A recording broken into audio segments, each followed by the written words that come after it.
victims also, but they weren't sure enough to identify. In this particular case, the violence didn't indicate whether they would be known to one another, but what it did tell us is that the suspect spent considerable time with the victim, both before and after death. The toxicology report indicated that the victim had a blood alcohol level of 0.308, over 4 times the legal limit. Anchorage police checked missing persons reports, but found no one resembling their victim.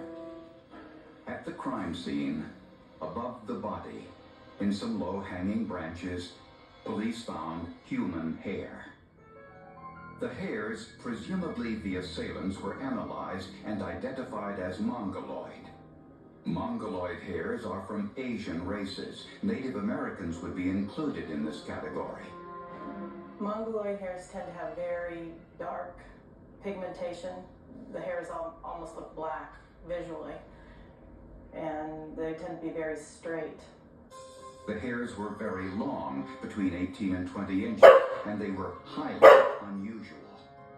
This is one of the most distinctive hair samples that I've ever seen. The long hairs had been bleached, and because mongoloid hairs are so dark in color, this type of chemical treatment has a distinct effect.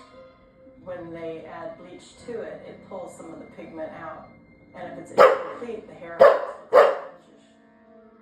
Police were now looking for a native Alaska male with long black hair down to his waist, or an even orange tint.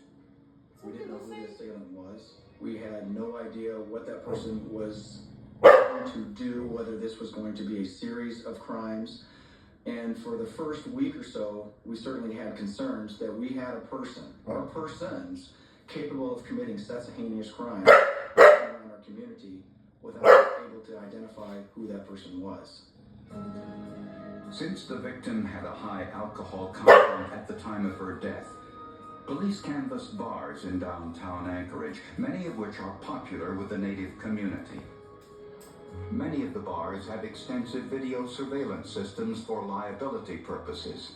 This way, bar owners can prove they haven't served anyone who is visibly intoxicated. Bar owners decide whether they want to have these videotape systems or not, and then they install them their own. So there's no mandate for it. They do this on a voluntary basis.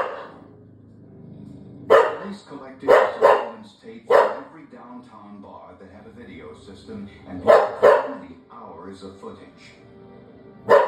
One videotape was from an outside surveillance camera taken on the night of the murder. Fortunately, the picture was relatively clear for a night scene. Why?